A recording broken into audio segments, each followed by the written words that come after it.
Hello दोस्तों, welcome back to the channel. आप सभी का फिर से स्वागत है। दोस्तों, हम आज इस वीडियो में करने वाले हैं आरटीपी के इनकम टैक्स के क्वेश्चन नंबर 6 और 7। हम दो क्वेश्चन यहाँ पर कंप्लीट करेंगे। और दोस्तों, एक बात मैं आपको बता दूं कि पिछले वीडियो में हमने क्वेश्चन नंबर 1 से लेकर 5 तक ऑलरेडी कवर कर लिया है। तो आपने वो वीडियो नहीं देखा तो प्लीज जाकर उसको देख लीजिए। दूसरी बात, अगर वीडियो अच्छा लगे तो कमेंट करके थैंक यू जरूर बोल दीजिएगा, बहुत अच्छा लगता है। और सब्सक्राइब कर दीजिएगा चैनल को, अपने दोस्तों के साथ शेयर भी कर दीजिएगा। अब चलो, ये सब तो बात हो गई यूट्यूब वाली। अब हम आते हैं क्वेश्चन में। क्वेश्चन नंबर 6 फोकस करेंगे दोस्तों। Mister Varun, an Indian citizen engaged in consultancy business in India। यानी कि वरुण जो है वो इंडियन सिटीजन थे और उन्होंने जो है कंसल्टेंसी बिजनेस स्टार्ट किया है इंडिया में। ठीक है। ही shifted to Dubai in the year 2019। अब इनको भी चस्का चढ़ गया वही रईसों वाला, और ये जो है दुबई शिफ्ट हो गए 2019 में to expand his consultancy business overseas. यानी ये अपने इंडियन बिजनेस को एक्सपांड करना चाहते हैं दुबई में। बहुत अच्छी बात है। He visit India every year to supervise his office in Delhi. पर रूट तो दिल्ली में है तो हर साल दिल्ली तो आना ही पड़ेगा। अच्छी बात है। His stay in India for current as well as past year is as follows. कोई दिक्कत नहीं है। प्रीवियस ईयर 20-21 95, 21-22 105, 22-23 95, 23-24 75, 24-25 100 दिन। कोई दिक्कत नहीं है। ये इतने इतने दिन जो है फाइनेंशियल ईयर में इंडिया में रहा है। बाकी टाइम दुबई में रहा होगा या कहीं बाहर रहा होगा, हमको उससे फर्क नहीं पड़ता। अब during the previous year 24-25 he earn the following income. कुछ इनकम दी गई है जो उसने 24-25 में अर्न की है। आइए देखते हैं क्या क्या है। Income from consultancy business in India. India में कंसल्टेंसी बिजनेस का इनकम है 10 लाख।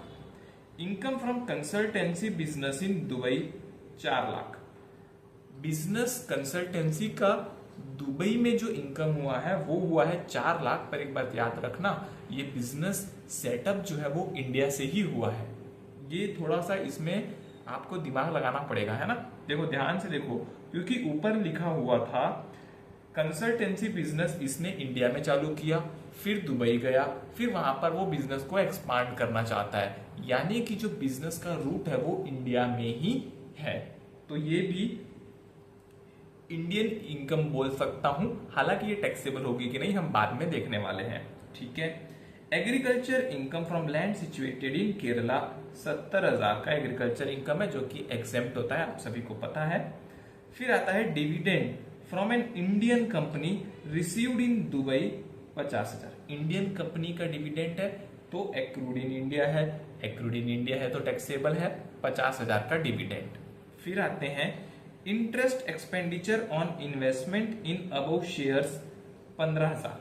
अच्छा, इसने जो इंडियन कंपनी के शेयर्स खरीदे उस पे जो डिविडेंड मिला 50,000, तो उस पे इन्होंने कोई लोन लेकर वो शेयर खरीदे थे और उस लोन का इंटरेस्ट कितना आ रहा है? 15,000 आ रहा है। यानी इन्होंने क्या किया, पहले किसी से लोन लिया, फिर उस लोन का इंटरेस्ट तो पे कर ही रहे हैं, 15,000 का इंटरेस्ट पे किया और उस लोन के अमाउंट से एक कंपनी का शेयर खरीदा। अब कंपनी उसको डिविडेंड दी 50,000 और ये इंटरेस्ट दिया 15,000। ठीक है। एक ही इनकम का इनकम भी है और एक्सपेंडिचर भी है। इंटरेस्ट एक्सपेंस हो गया और डिविडेंड इनकम हो गया। पर दोस्तों, यहां पर एक सेक्शन आता है, सेक्शन नंबर 57(1). वो ये बोलता है कि आप जब भी डिविडेंड इनकम के बदले में इंटरेस्ट एक्सपेंडिचर क्लेम करते हो तो मैक्सिमम लिमिट 20% की रहेगी। ध्यान से सुनना मेरी बात। जब भी आप डिविडेंड इनकम के सेट ऑफ में उसका इंटरेस्ट एक्सपेंडिचर लेते हो तो जो लिमिट रहेगी मैक्सिमम वो 20% रहेगी। यानी कि आप डिविडेंड का मैक्सिमम 20% जो है वो उतना इंटरेस्ट का एग्जेम्पशन क्लेम कर सकते हो। तो यहां पर देखो दोस्तों, आप ध्यान से, ये जो 50,000 है, अगर इसका मैं 20% निकालता हूं तो 10,000 आता है। यानी कि इसको मैक्सिमम इंटरेस्ट एग्जेम्प्ट होगा 10,000 रुपीज, यानी 50,000 का डिविडेंड, 50,000 के डिविडेंड में दोस्तों 10,000 का इंटरेस्ट माइनस हो जाएगा और 40,000 टैक्सेबल होगा। 15,000 क्यों माइनस नहीं होगा? क्योंकि 20% ऑफ डिविडेंड की लिमिट लगाई गई है। सेक्शन 57(1) आप जाकर पढ़ सकते हो। बहुत बढ़िया। आइए और क्वेश्चन देखते हैं क्या लिखा है।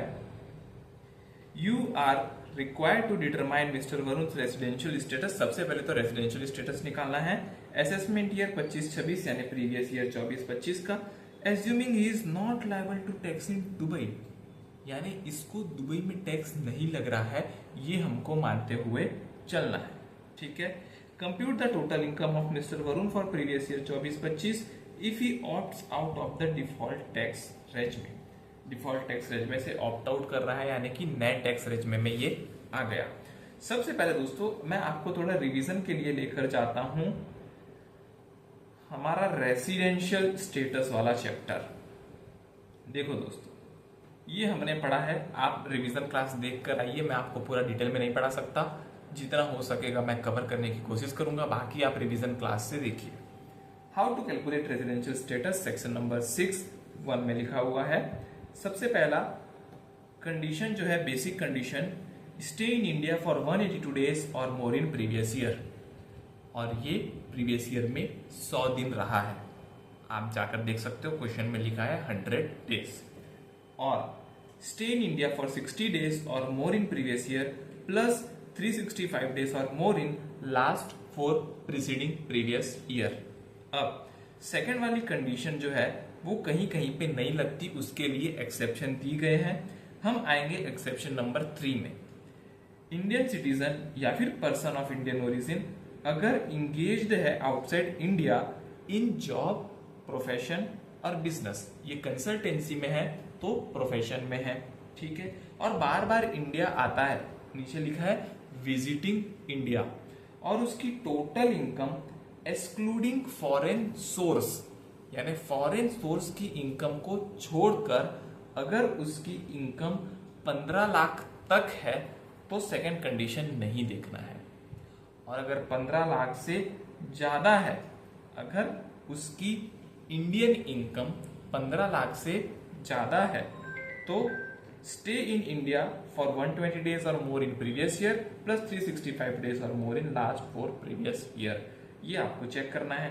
पर देखो दोस्तों, यहाँ पे न तो ये 120 दिन रहा है और न ही ये यहाँ पे 182 डेज रहा है, यानी कि रेसिडेंशियल स्टेटस सेक्शन 6(1) में ये तो एनआर हो चुका है।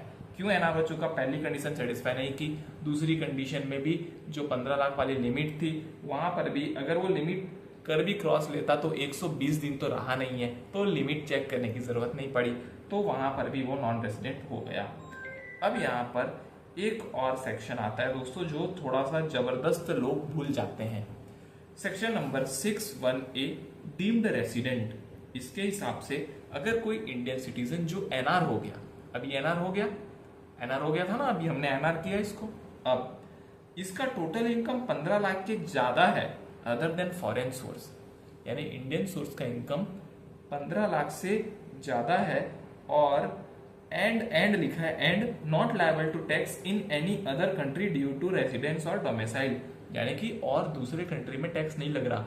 इस क्वेश्चन में लिखा है दुबई में टैक्स नहीं लग रहा है, यानी दुबई में टैक्स नहीं लग रहा, तो ये resident and non ordinary resident हो जाएगा, यानी इसको डीम्ड रेसिडेंट मार दिया जाएगा। अगर इसका इंडियन इनकम 15 लाख के ऊपर जाता है तो ये डीम्ड रेसिडेंट बन जाएगा, क्योंकि सेकंड कंडीशन जो है वो है not liable to tax in that country, यानी दुबई में टैक्स तो लग नहीं रहा। तो जाहिर सी बात है, देखो दोस्तों, यहाँ पे एक ये कंडीशन है, एक ये कंडीशन है। ठीक है, दो कंडीशन है हमारे पास।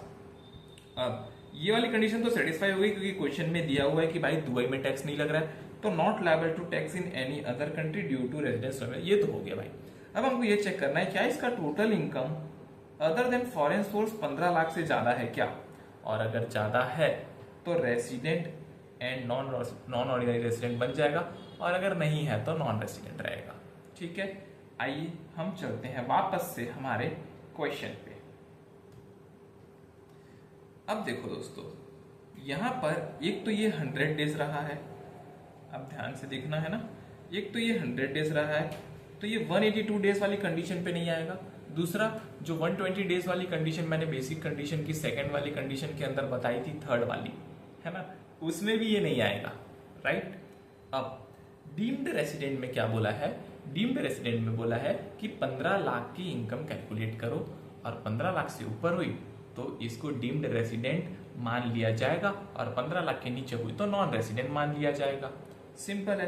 तो आइए देखते हैं इनकी इनकम इंडियन सोर्स से कितनी होती है। सबसे पहला income from consultancy business in India, ये तो इंडियन सोर्स से हो गई भाई साहब, 10 लाख रुपए हो गई, ठीक है। Income from consultancy business in Dubai, अब आप बोलोगे ये तो दुबई की इनकम है, इसको यहां पे नहीं लेना है, पर एक बात सुनिए, इंडियन सोर्स के बिजनेस को ही इसने एक्सपांड किया है दुबई में, तो इंडियन सोर्स का जो बिजनेस है दोस्तों वो इंडियन सोर्स में आएगा। इंडियन सोर्स में आएगा तो ये 4 लाख को भी हमको कंसीडर करना पड़ेगा, ठीक है। एग्रीकल्चर इनकम जो है एग्जेम्प्ट रहता है, उसको हमको कुछ करने की जरूरत नहीं है।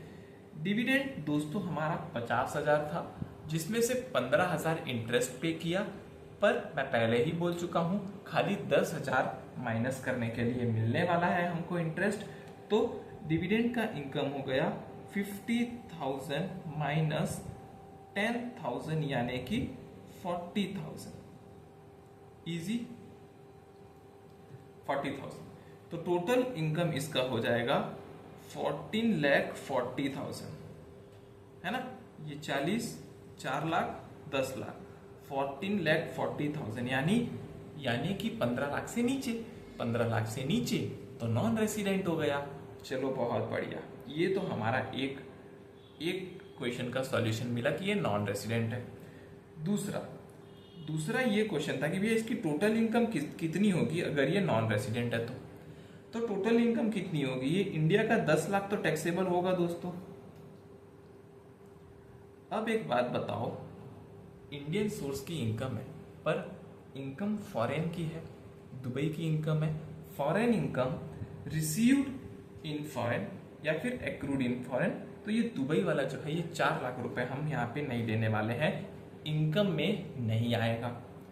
एग्रीकल्चर लैंड ऑलरेडी एग्जेम्प्ट है और डिविडेंड में आपको पता है दोस्तों 40,000 रुपए मेरे को लेना है, क्योंकि ये जो है ये खाली 10,000 तक माइनस हो सकता है, तो 50 में से 10 गया तो 40,000, टोटल इनकम आ जाएगी 10,40,000।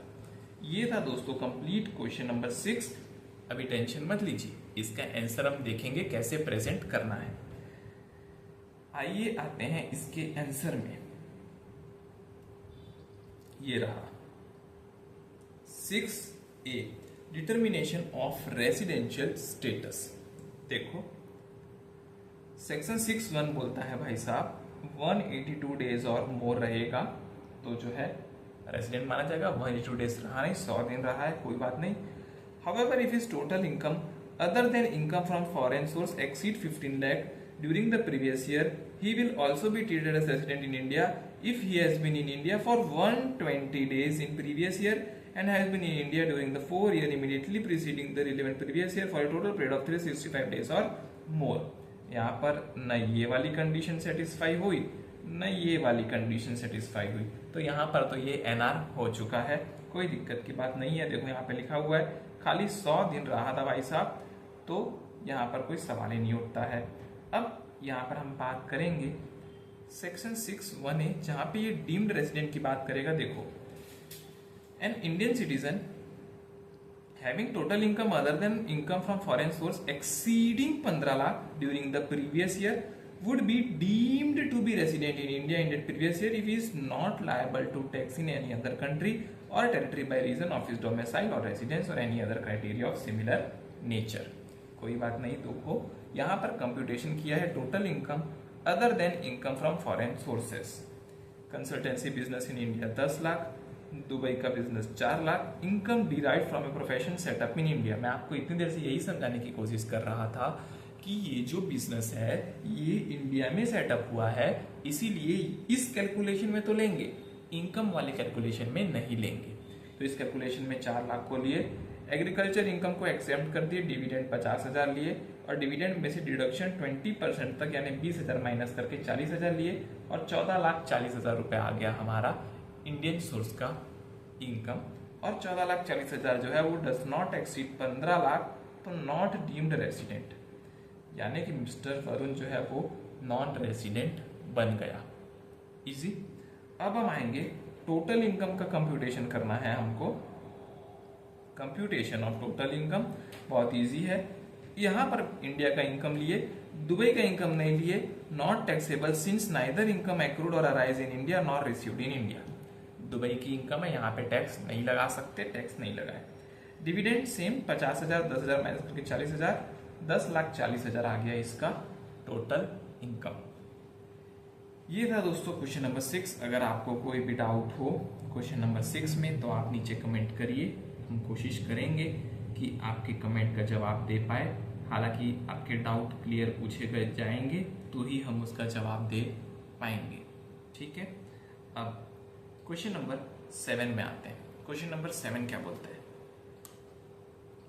Mister Aryan a resident individual, ठीक है, working in Nishchay limited and earn a salary of 90,000 per month.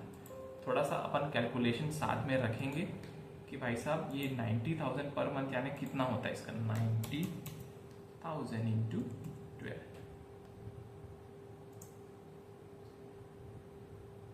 10,80,000 रुपए की ये सैलरी कमा रहा है। बहुत बढ़िया। प्रीवियस ईयर 24-25 में he hold 20,000 equity share of Alpha Limited. Alpha Limited के 20,000 इक्विटी शेयर है। An Indian listed company purchased on 1 January 2016 at 200 per share. 2016 में इसने 20,000 शेयर लिए थे और एक शेयर की वैल्यू 200 रुपए थी। These were acquired through a recognized stock exchange and STT was paid on both acquisition and sale. ठीक है। In August 2024, Mr. Aryan transferred a plot in Chandigarh for 70 lakhs, which was acquired by him in May 2016 for 22 lakh. अगस्त 2024 की बात चल रही है दोस्तों। अगस्त 2024 में इसने एक प्लॉट को बेच दिया 70 लाख में, जिसको इसने 2016 में 22 लाख में खरीदा था और उसने 1% ब्रोकरेज भी पे किया।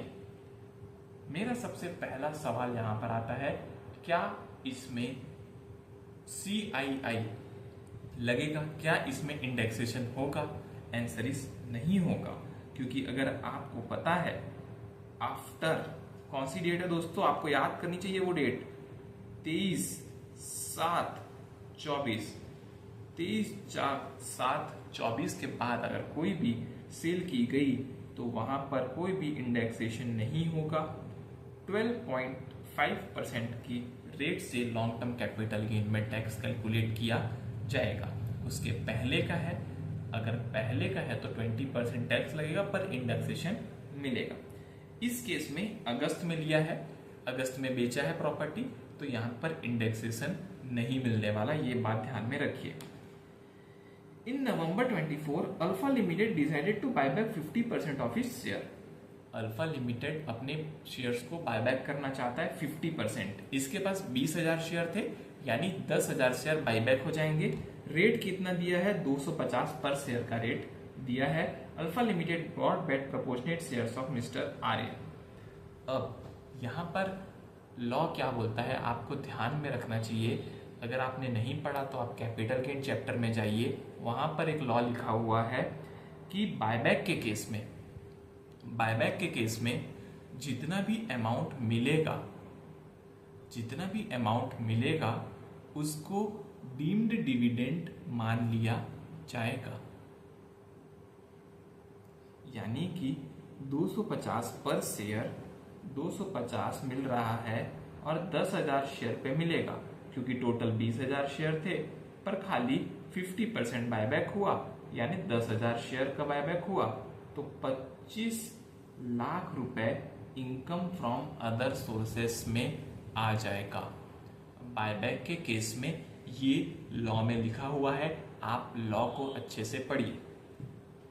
दूसरी बात, जब भी बायबैक होगा तो अभी ये 10,000 शेयर का 250 के हिसाब से इनकम तो कैलकुलेट कर लिए, जो इसका कॉस्ट ऑफ एक्वाजिशन होगा उसका क्या? तो लॉन्ग टर्म कैपिटल गेन में, क्योंकि ये लॉन्ग टर्म कैपिटल गेन होगा, क्योंकि इसने शेयर खरीदे थे 2016 में, बेचे 2024 में, लॉन्ग टर्म हो गया।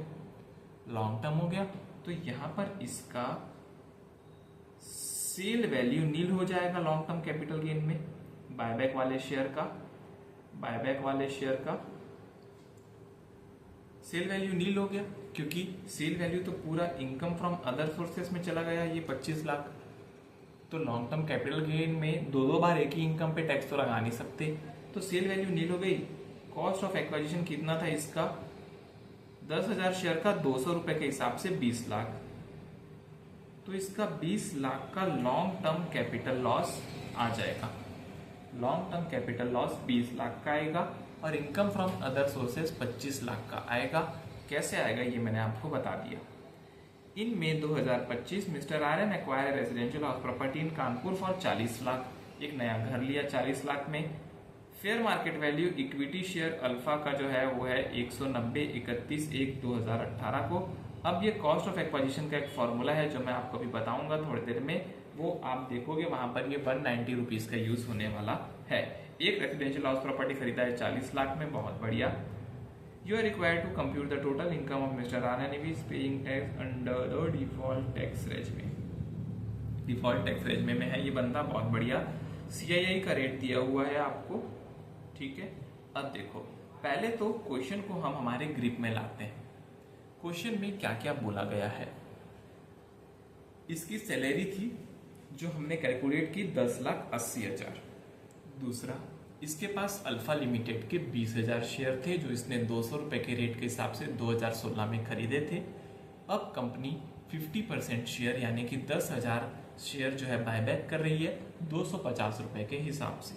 तो 250 into 10,000 income from other sources में डीम डिविडेंड में टैक्सेबल हो जाएंगे। Long term capital gain calculate होगा, सेल वैल्यू नील हो जाएगा इस शेयर का। कॉस्ट ऑफ एक्वाजिशन हम कैलकुलेट करेंगे जो कि 20 लाख आएगा और long term capital loss 20 lakh रुपए आएगा इस बायबैक वाले शेयर पे। दूसरी बात हो गई। तीसरी बात, इसने एक प्लॉट बेचा चंडीगढ़ में 70 लाख का, जिसमें 1% ब्रोकरेज दिया है, तो उसको माइनस करने के बाद इसका सेल वैल्यू आएगा। इसने उस प्लॉट को 22 लाख में खरीदा था, तो 22 लाख सीधा माइनस होगा, इंडेक्सेशन नहीं होगा क्योंकि 23/7/24 के बाद का सेल है। फिर जितना आएगा उसमें से हम डिडक्शन क्लेम करेंगे क्योंकि इसने रेजिडेंशियल हाउस प्रॉपर्टी खरीदा। 54F में प्रोपोर्शनेट डिडक्शन होगा और उसके बाद कैलकुलेट होगा लॉन्ग टर्म कैपिटल गेन या लॉन्ग टर्म कैपिटल लॉस। तो बिना वेट किए हम आते हैं इसके आंसर में और ध्यान से देखते हैं कि कैसे जो है इसने उसको प्रेजेंट किया है। क्वेश्चन को याद कर लीजिए, मुझे क्वेश्चन एकदम याद हो गया है। देखो, computation of total income of mister Aryan for assessment year 25-26। सबसे पहले सैलरी था 90,000 पर मंथ इंटू 12, सैलरी 10,80,000। ये जो है दोस्तों स्टैंडर्ड डिडक्शन 75,000 क्लेम करेगा और 10,05,000 इसका टैक्सेबल हो जाएगा। यहां तक डाउट नहीं होना चाहिए। इजी इजी, ठीक है। अब आएंगे हम कैपिटल गेन में। सबसे पहले कैपिटल गेन कैलकुलेट करने वाला हूं। Buyback of equity shares of Alpha Limited, consideration received on buyback nil. Consideration nil क्यों लिया? क्योंकि इनकम फ्रॉम अदर सोर्स में पूरा 25 लाख टैक्सेबल होगा, कैपिटल गेन में नहीं होगा, ठीक है। Less cost of acquisition. Cost of acquisition का फॉर्मूला क्या है? Higher of actual cost of acquisition, lower of fair market value as on 31/18 and full value of consideration date is nil. अब देखो, ये 19 लाख कहां से आया? 190 रुपए का रेट था 31 जनवरी को, तो 190 को मल्टीप्लाई कर दिए 10,000 से, तो 19 लाख आ गया। 19 लाख और नील विच एवर इज लोअर लेना है। और एक्चुअल कॉस्ट कितना था इस शेयर का, 10,000 इंटू 220 लाख, तो विच एवर इज हायर लेंगे हम, तो हमारा जो है 20 लाख रुपए आ जाएगा कॉस्ट ऑफ एक्विजिशन। सिंपल है। अब cost of acquisition 20 lakh, sale value nil, तो हमारा लॉन्ग टर्म कैपिटल लॉस आ जाएगा 20 लाख रुपए का। यहां तक आपको डाउट नहीं होना चाहिए कि ये 20 लाख रुपए का लॉन्ग टर्म कैपिटल लॉस कहां से आया। अब हम आते हैं वो प्लॉट में। प्लॉट की बात करेंगे अभी हम। प्लॉट सेल कंसिडरेशन 70 लाख था, 1% ब्रोकरेज था, हमने पढ़ा है 70,000, 69,30,000 हो गया नेट सेल कंसिडरेशन। यानी कि अगर इसको पूरा डिडक्शन क्लेम करना था तो इसको जितना पैसा मिला था ये पूरा इन्वेस्ट करना था इसको इन रेजिडेंशियल हाउस प्रॉपर्टी 54F में क्लेम करने के लिए। कोई बात नहीं। कॉस्ट ऑफ एक्विजिशन 22 लाख आएगा, इंडेक्सेशन मिलेगा नहीं क्योंकि ऑन और आफ्टर 23/7/24 हुआ है। 47,30,000 आ गया इसका capital gain. Exemption under 54F। 54F में आपको याद रखना है एग्जेम्पशन, पूरा एग्जेम्पशन तब मिलता है जब जितना अमाउंट इसको मिला हो, ये वाला पूरा अमाउंट अगर वो इन्वेस्ट कर देता तो पूरा एग्जेम्पशन मिलता, पर इसने पूरा अमाउंट इन्वेस्ट नहीं किया। इसने नया घर 40 लाख का खरीदा था, ठीक है, 40 लाख इसने इन्वेस्ट किए। टोटल कितने इन्वेस्ट करने थे, 69,30,000, ठीक है। और इसका ये वाला अमाउंट आ जाएगा यहाँ पे 47,30,000। ये हम क्या कर रहे हैं, ये फॉर्मूले को काफी लोग याद नहीं कर पाते। फॉर्मूले को याद करने की जरूरत भी नहीं है, आपको बस ये देखना है टोटल जितना पैसा इसको मिला उसमें से कितना परसेंट इसने इन्वेस्ट किया। परसेंट कैसे निकालते हो, टोटल पैसा उसमें से जितना इन्वेस्ट किया, कितना परसेंट इन्वेस्ट किया वो आ गया, उसको मल्टीप्लाई कर दिया कितना कैपिटल गेन आ रहा था उससे, यानी उतना ही परसेंटेज माफ होने वाला है। तो इसका परसेंटेज जितना आएगा उतना 47,30 का परसेंटेज माफ होने वाला है। ये आप कॉन्सेप्ट याद कर लीजिए या तो आप फॉर्मूला याद कर लीजिए, ठीक है। अब इसको सॉल्व करके मेरा आ गया 27,30,159, जिसको माइनस करने के बाद मेरा लॉन्ग टर्म कैपिटल गेन 19,99,841 आ गया है लॉन्ग टर्म कैपिटल गेन। अब long term capital gain long term capital loss के साथ सेट ऑफ हो सकता है। ऊपर में ये 20 लाख का मेरे पास लॉन्ग टर्म कैपिटल लॉस था, उसको मैं यहां पर लॉन्ग टर्म कैपिटल गेन के साथ एडजस्ट कर दूंगा, इजी। और जो बच गया लॉस 20 लाख में से ऑलमोस्ट 20 लाख एडजस्ट हो गए, 159 जो बच गया है वो कैरी फॉरवर्ड हो जाएगा अगले साल। तो यहां पर लॉन्ग टर्म कैपिटल गेन मेरा आ गया नील, ठीक है। Income from other sources dividend on buyback of share, मैंने आपको पहले ही बताया 25 लाख रुपए आएगा, यानी टोटल 35,05,000 रुपए का इसका टोटल इनकम जो है वो आ गया। बहुत ही अच्छे से मैंने आपको ये क्वेश्चन नंबर 7 एक्सप्लेन कर दिया है। आई होप आपको इस क्वेश्चन में कोई भी डाउट ना हो। दोस्तों आज के इस वीडियो में इतना ही। अगले वीडियो में मैं क्वेश्चन नंबर 8 और 9 कवर करने वाला हूं, तो चैनल को सब्सक्राइब कर लीजिएगा। ये वीडियो अच्छा लगा हो तो लाइक कर दीजिएगा। आज के लिए इतना ही। जय हिंद, वंदे मातरम।